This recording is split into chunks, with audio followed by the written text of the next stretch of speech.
Hello, everyone. Welcome to Spirit Coffee Talk. My name is Elyse. I'm joined by the lovely Joined. Ginette. I am also French. I'm not. So I can say good. like 5 words in French. I'm Joined is one joined, of them.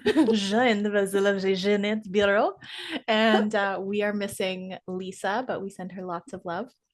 And we come together weekly and we talk about all things spirit and energy, sometimes the astrology, all sorts of stuff. And this week, G and I were just chit chatting a little bit ahead of time. And we were talking about actually our own personal experiences as of the last few years. And we've both kind of referenced them um, in previous, things that we've put out there. But this experience with illness and specifically what some might define as chronic illness. I know for me, I would define what I experience as chronic illness, being that it's things that are long term that take a lot of intervention and support and all sorts of things. But we really there's been this theme that we've both been experiencing, and I know Lisa has mentioned this too, of like we're hearing it from so many people that there's these health issues, whether you want to define it as chronic illness or whether you define it as just like things that are coming up with our bodies that we're experiencing that we're like, what is going on?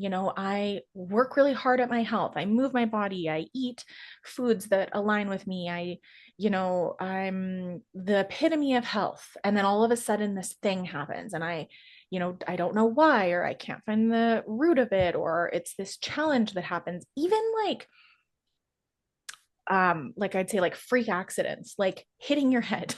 I know you've Mhm. spoken about like you concussed yourself, like having these things happen that like really throw you off. John had a stroke, like that we can't understand or define why it happened. Mhm. So these things that just keep happening and people are like, what the actual f is going on? Why am I being faced with so many issues of the body, be it chronic or multiple things happening, or this just general dis-ease in the body, feeling like I just don't feel well, or I'm fighting against my body, or whatever it is. So there's been a lot of that happening. And I'll maybe put a caveat on our conversation today that these are not fully formed thoughts, but we thought it might be fun. A lot of times we'll come with like an idea of what, we think might be happening, or, maybe it's like really clear understandings from spirit that we've had. And we never speak in 100% or absolutes. We always say that we're open to shifting, we're open to learning new things, and that I have said too that I don't believe we can 100% know anything. I just don't think that is our brains are capable of it. But all to say, we're bringing today this idea that we're really still kind of like piecing through, and we've talked about it. I've talked about it with reading clients, I've talked about it with some of my somatic clients around illness, chronic illness, autoimmune issues, and why so many of us are experiencing it. And I also want to put the caveat of like, we're not proposing that this is 100% truth or that we even fully understand it. These are like, as we were chit chatting before, we came up with this, like, what about this idea? And so that's what we're sharing today. This is not medical advice or like, we know this to be truth. This is Like pieces of brainstorming. information. Yeah, we're brainstorming, and it's pieces of information that we've been kind of gathering and really pondering within ourselves that we're seeing unfold. And they're even just saying right now, we will continue to see it unfold and have understandings of it in different ways. So this is an evolving idea um, that we wanted to chat about today. Great. I love it. Super long caveat, No, but it's asterisks, great though. caveat, Cole's note. No, but I think it's really needed because talking about illness or chronic illness or autoimmune disease, whatever anyone's personal journey of health has been, is deeply personal, and there's so many roads out of it, a lot of roads into it. So there isn't one clear answer. Mm-hmm. And so I think it's a great caveat because we want to provide that, like, this isn't the panacea, but it's more like come and gather with us and let's brainstorm together because there's something really interesting happening here. And so this came about because, like Elyse said, we were talking about kind of our own experiences and frustrations and so on.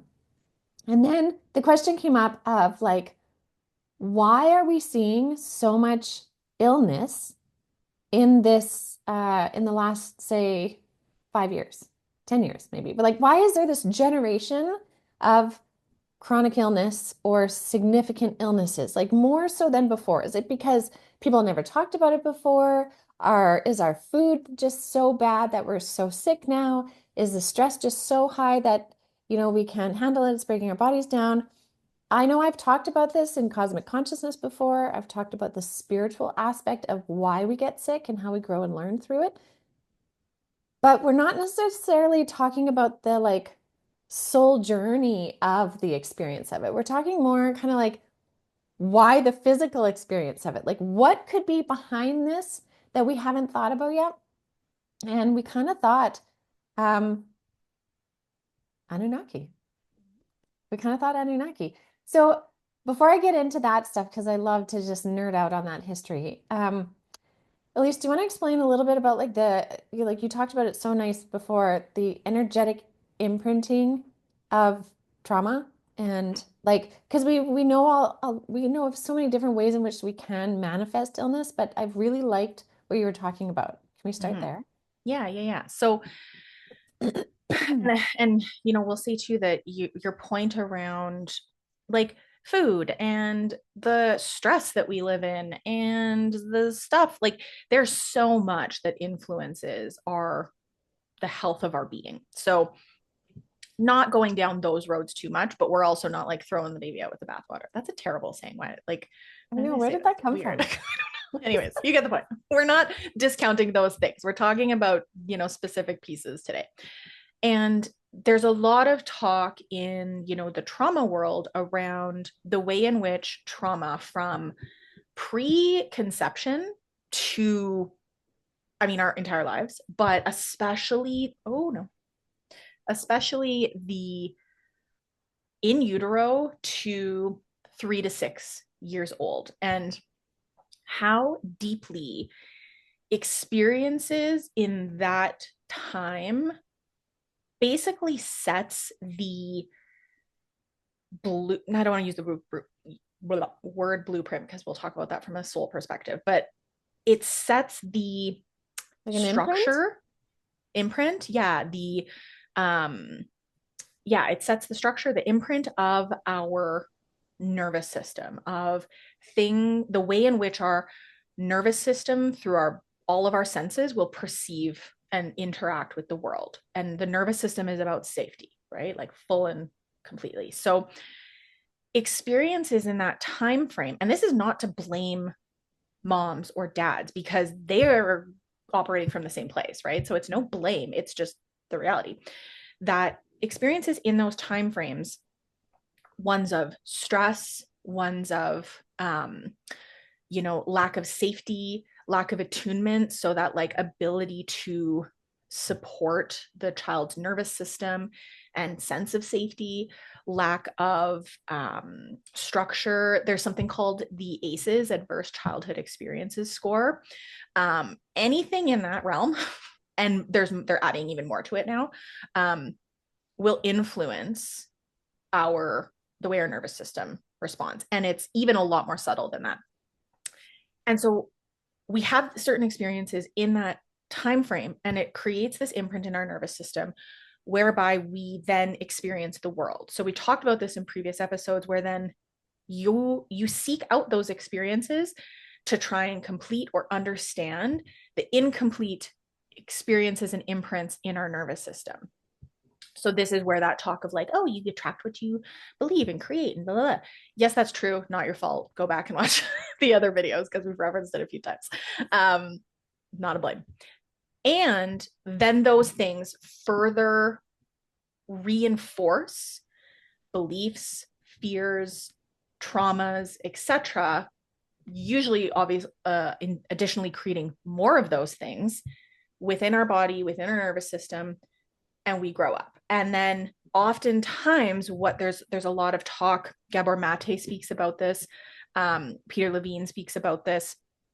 The idea of our body keeps the score. Over time, these experiences build and build and build and build. Usually there's some sort of tipping point, whether it's an experience of another trauma, it's an illness, like we get a really bad virus, or somebody else experiences that and it's very stressful on us. There's some sort of tipping point that happens in our system where all of a sudden the card castle kind of falls down and the body can't support itself anymore. So a lot of those very smart people talk about the way in which autoimmunity, chronic illness, general health issues can be traced back to trauma in childhood, um, growing up or experiencing things that create a nervous system that is constantly stressed, constantly vigilant, etc. So trying to explain it in a way that doesn't go too down a rabbit hole. I could feel my brain like wanting to go there, but trying to stop myself. But we can be primed for those things. And we can also epigenetically or intergenerationally pull those genetics. Our DNA exists in the DNA of our grandmothers. So we also bring that in. And then I would say we also bring in past life experiences that can also influence these things. Yeah. And so really the idea that we're working with is that from an early age, from multiple sources, we have an imprint that our nervous system is working within that will influence, some would say, or many would say, all of our experiences from a human perspective in this life. I love that idea. And I love that idea too, because like that's that biological imprint.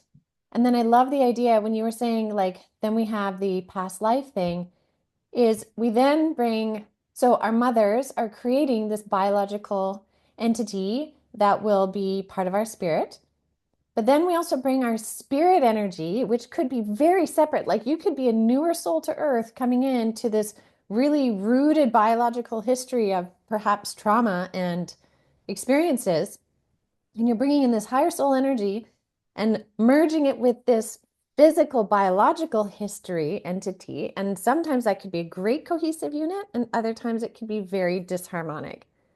Right. And so if we just looked at that spiritual perspective, that could also be a reason why some people are just so disharmonic in their body because they're bringing in a very separate frequency that is struggling to mend or to merge with the frequential nature of that biological history, which I think is so cool. I've thought about that, but when you said it, it was just a really neat visual in my mind, which I think is so, I think it's so valid. I think we have to really look at all the reasons for why we're experiencing what we're experiencing. Like even this morning when I was talking to you about my health things, that where I have struggles where I think, I have the knowledge, I have the capacity, why can't I make my body do this?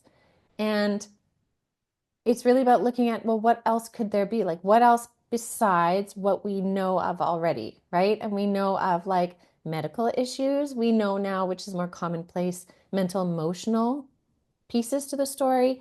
We know hereditary issues, right? Like those are like knowns, but then we need to look at the other parts, the unknowns. I think that's such a neat thing. And I love that it's coming back to, even looking at what was happening when you were in utero. What are the stories you know of your mom? What was your mom going through? What was your grandmother going through? Right? Like, I think there's so much knowledge there that we can pull from to help us understand. I think it's fantastic. Yeah. And I want to say too that not to speak to in utero, but if anybody's like, oh my gosh, I'm gonna screw up my children, it's you only actually have to meet needs of attunement, protection, etc. 30% of the time. So it doesn't even mean that you have to be a perfect parent, because there's a response of like, oh gosh, right? We're all screwing each other up lovingly, right? It's just we're humans, we're all imperfect. It is what it is. And 30% of that time, because we can also, outside of that, create repair. So we mess up. I'm not there for my child. I'm a human. I say the wrong thing, because of course we all do.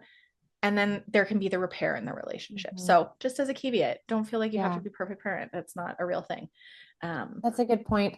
Yeah. That's a really good point. Because even like, I know when I was pregnant with Bree, I was so sick. Like her spirit energy, her body energy, I was nauseous from like when it started until she was born. And that was really hard. Like nausea for me is just brutal. Yeah. And it made it hard. It wasn't really fun. It wasn't what I would have wanted it to be, being pregnant with her. Like, yes, I was happy to be pregnant with her, but like it was also really hard. And so I remember thinking like, oh my God, when I first learned about the effects in utero, I'm like, did I screw her up? Mhm. Because I wasn't all like zen and all of these things. I was like sick and grumpy and but here's the thing, I love that repair thing because I nurture the shit out of her now. And I love to. Like, Yeah. we're so close. I'm so close with my kids, and I love to nurture them. And so I don't Mhm. feel they have a deficit. No, And maybe something will come up later, but like, just because the pregnancy was rough, it yeah. didn't ruin It's not like you're her. screwed. Yeah, Life's exactly. gonna So suck forever. No, no, I no, love no. that I love that you brought that up because I feel like I can really speak for that because of how drastically different like that experience was to how nurtured she is now Mhm. in my life. So yeah, very good point. Now, I want to take this back to the Anunnaki thing that I Mhm. kind of like dropped in there in the beginning. So when we were talking about this earlier, I was like, I have a thought that's forming. There's a thought that's coming. And the thought was, now, whatever it is you choose to believe about the Anunnaki is completely fine. So if to you, you hear this as like a legend or a myth or a story, completely fine. If you choose to believe it as a truth, that's fine too. So I've had a lot of conversations with lots of different galactic beings, my spirit guides, even Enki of the Anunnaki, one of the brothers. He came to me one time, and the first time he came to me, it was actually complete shock, complete shock. I was going in for a medical procedure years ago, and I was just kind of like waiting on the stretcher to go in. So I was just kind of killing time. And all of a sudden, in 4D physical. So 4D physical to me is I can see something in fourth dimensional frequency and it looks physical to me, but I know it's not a tangible 3D human or person, okay? Because they look a little bit more see-through, but they're very real to me. So this really tall being with this cloak just appears, like just manifests beside my stretcher. And he had kind of like a dark brown cloak. I couldn't quite fully see in his face, but it was quite pale, just very big. And I was kind of standoffish because the energy was so huge, so huge. And that was one of the first times that Enki came to me. I had no medication at this point. So if anyone's like, you were under medication and hallucinating, I wasn't. I was waiting on the stretcher just for a test too. So it wasn't a big thing.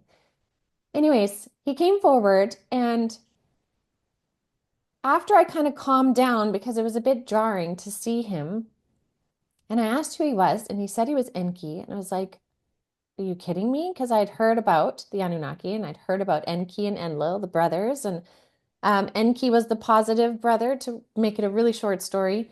Enlil was the negative brother. Enlil was given Earth, and he was given it to be like the regent of Earth, basically, to mine gold because they needed gold for their planet.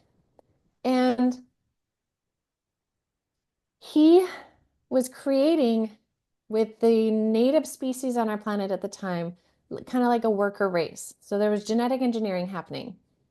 Then Enki was brought here, and he desired, because he was like a master geneticist, he desired to give these humans, primitive humans, consciousness, the capacity for consciousness, not just to be a hive mentality like some other races are, like Greys, for example, are very much a hive mentality. They don't think independently, they think from a hub, kind of like ants. They can still think independently, but there's like a hive mentality versus a individualized consciousness mentality. And he wanted to give humans the capacity for that. Enlil did not because he wanted the slave race. Enlil was kind of more on the dark negative side, and Enki was on the higher light side.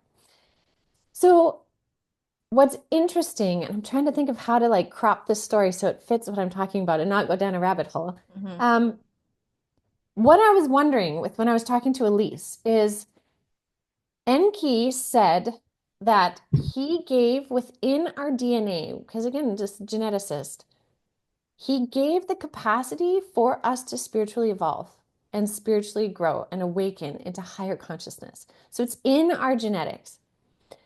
But did Enlil, knowing this, and him having knowledge in some form or other, Did he put something in the genetics that, sure, we can reach consciousness, but the point at which you reach consciousness could also start to cause a breakdown in the physical body, in the genetics, in the DNA. Now, that's a very bold blanket statement because we could break it apart into like, well, shouldn't consciousness be able to supersede that and heal things? All of those things are true, sure.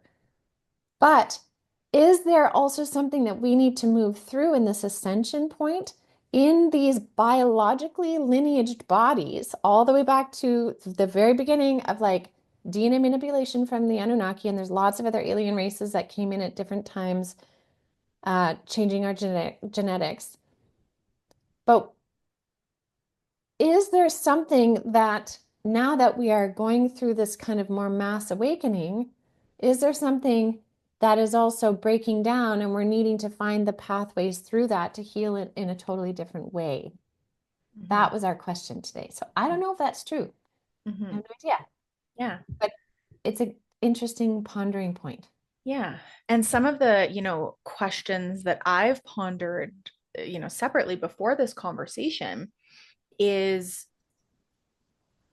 in my experience, navigating health, chronic illness, autoimmune, etc.,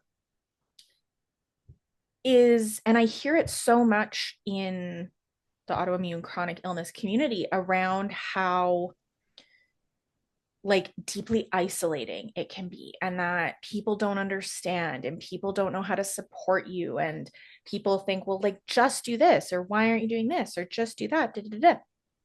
And we hear that in a lot of different communities, like the mental health community is another one.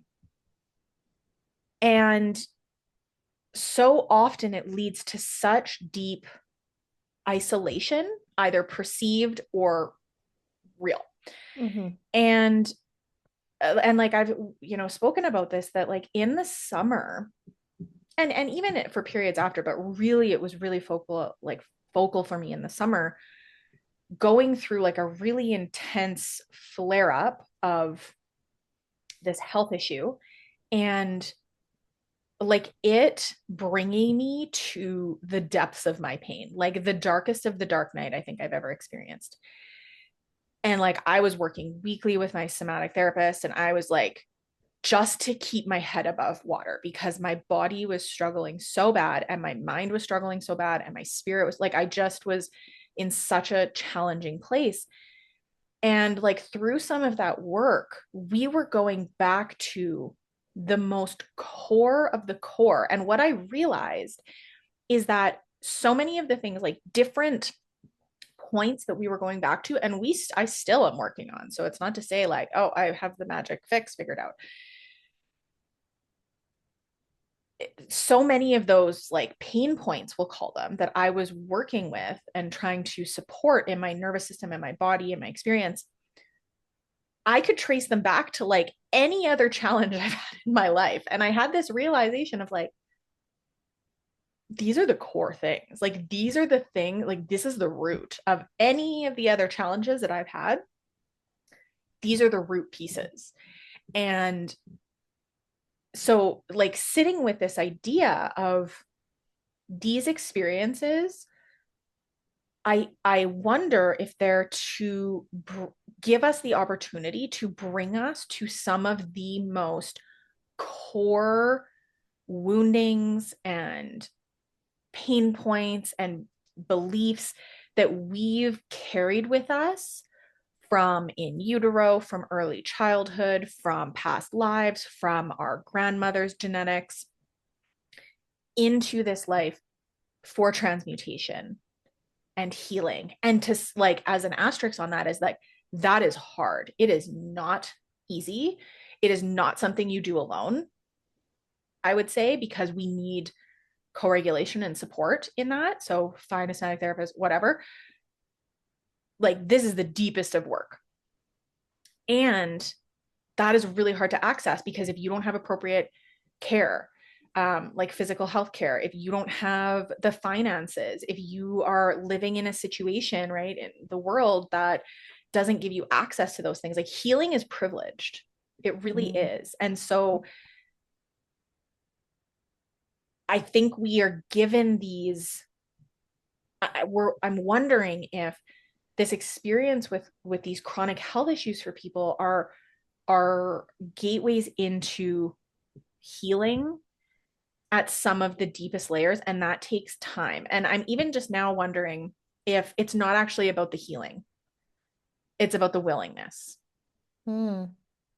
if that is part of it. Because as I was sitting here feeling like, well, but not everyone has access to a therapist or a somatic person. Not everyone has access to appropriate healthcare. Not everyone has access to the money to buy the supplements and do the things. Like, that's not super accessible. So like, are they just SOL? I don't think so.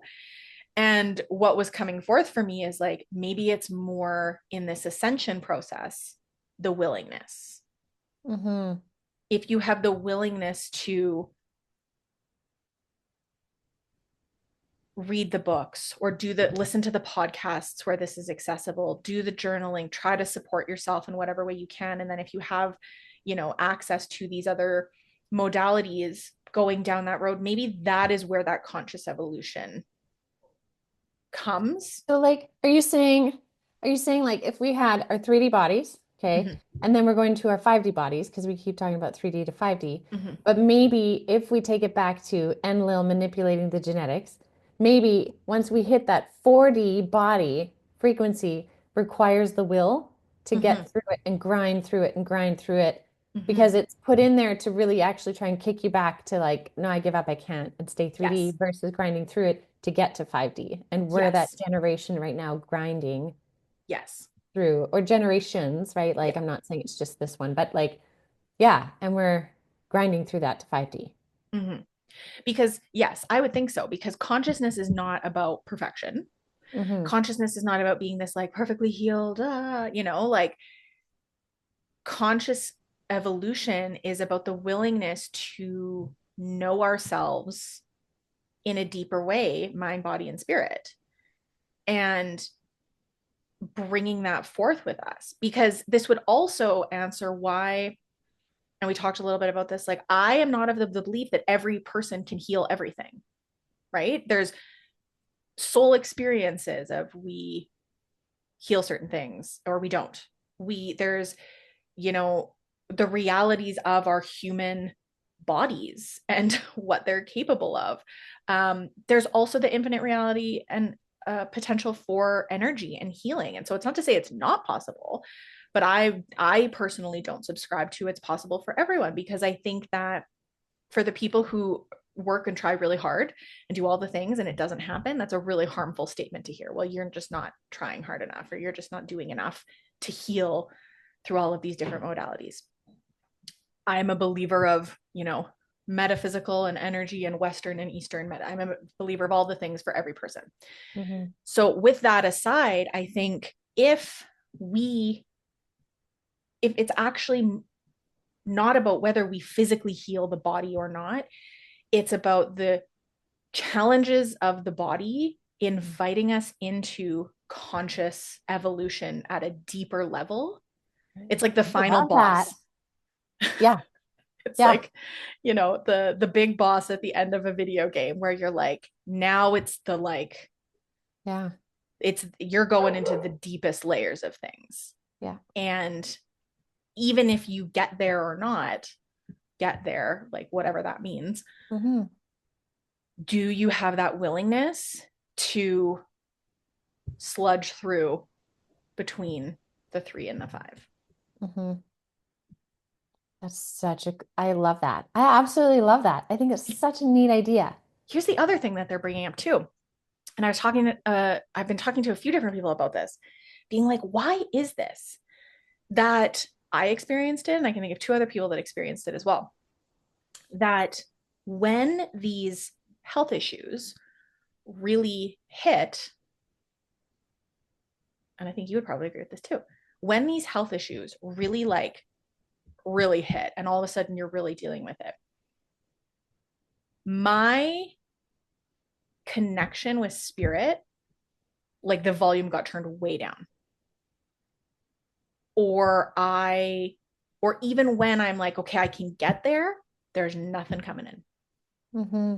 And like we've talked about this from the perspective of like sometimes they step back because they need you to heal and they need you to be, you know, working through your own stuff and they don't want you to be reliant on them and et cetera, et cetera.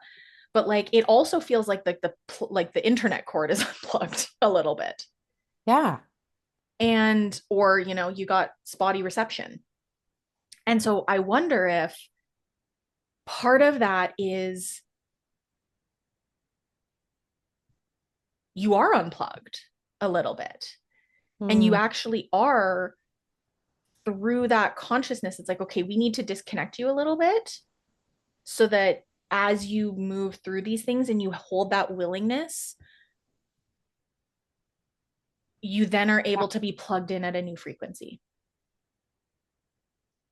Yeah. That would make a It's lot like a of sense. rebooting of a computer after you upload new software. Hmm. And you know how the computer like takes so long to turn back on and it's like, Yeah. did I ruin it? It's like the slowest, like clunkiest, everything's Yeah. doing, it's not, doesn't feel like it's working that well. I wonder if that's it. Because for a lot of people, oh, I'm experiencing health issues and I'm trying to get support from spirit and I'm not really getting anywhere. Yeah. What the heck? Yeah, that's such an interesting idea. I really think there's something to it. I think I really like that and it resonates deeply. And it's that willingness, like you said. And it's funny because Spirit, at the beginning of this year, they said willingness was such a big key word too, like Mm-hmm. willingness. It's about willing something to being. They're like, you need to will it into be. You have to not just pray something into be or hope something into being or like when you're manifesting, true manifesting is you're actually willing it. You are willing it from your being. It's becoming Mm-hmm. from your being because it just is. And it's kind of like that same idea is the willingness to move through each and every layer. And they're showing me the layers that we're going through, like we talked about in the beginning, biological, ancestral, um, energetic, soul lineage, past life. Like there's so many layers, but the layers aren't just like one on top of the other. They're kind of like in every direction. So Mm-hmm. sometimes some layers feel like it's like a quick one that you move through and then another quick one, but then one's like a deep dive somewhere. It's about moving through all those layers in that 4D to transmute it. And so it's not linear. Mm-hmm. It's like a 4D ball of yarn. And then once you get to the end of that, then you can hit that 5D kind of body innovation. Mm-hmm. So then we're in this big generation area right now, not area, but time frame of massive transmutation, which is Mm-hmm. what Spirit's been talking about. But it's like seeing it now from even a higher perspective. Yeah, that's so interesting. And you know, my brain is like resisting. I'm like, no, I don't want to bring this up, but I'm going to because it's not leaving. Um, there is a documentary on Netflix called How to Change Your Mind. And it's all about the use of like psychedelics in consciousness, but also mental health treatment and all sorts of things. It's really interesting. It's been there for a while. And there's one particular scene that they're showing me, or like episode, where they were working with terminal cancer patients using psychedelic assisted therapy in supporting them with the process of dying and like moving some of the fear and the deep depression that can come for people. And okay, where were we going with this? And what am I talking about? I said I didn't want to. um and so it's this, those people, right, worst case scenario from a human perspective, and like pain and suffering and all the awful things of dealing with cancer, and they're, you know, at a place where their bodies, they can't fight that anymore. And then through psychedelic assisted therapy, they spoke about essentially what I would say is like a conscious up leveling that they have around the idea of death, and that they're not actually dying and that their spirits will live on, and there's a peacefulness and a divinity around it. And they spoke to a number of different people in this documentary speaking about how being able to access these higher levels of consciousness with the use of psychedelic assisted therapy, they were able to find a deep peace around the idea of transition and around the Mm-hmm. idea of death and dying, and being able to live out their life with so much more peace and love and calm and connection with the people that they love, um, instead of it being this like depressive, fear-ridden, scary time that, like, valid and Mm-hmm. fair that it is for so many. um I think why they're bringing that up is it's like it's kind of the same, right? It's Yeah. this, Yeah. even in the worst case, it's so this is what it is. It's not about the healing of the physical body, whether that happens or not. And I think that's why, whether however you heal, to whatever degree, with whatever modalities, that's not really what this is about. It's the experience of the thing, like we said, and that willingness to move through it. Mm-hmm. They're also saying too that, like, sometimes that willingness and that support is through the community that you find yourself in. So don't Mm-hmm. discount that as an accessible way to connect with people. Yeah. You don't have Yeah. to be in it alone. Yeah. Definitely. Amazing. And that's why I think conversations like this, where it's like brainstorming ideas, is so important because that's Yeah. how we unlock new levels of consciousness and understanding and awakening and um, remove that stagnancy and like come together in supporting it. Mm-hmm.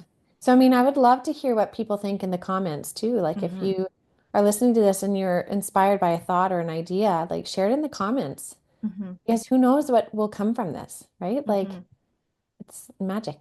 Yeah.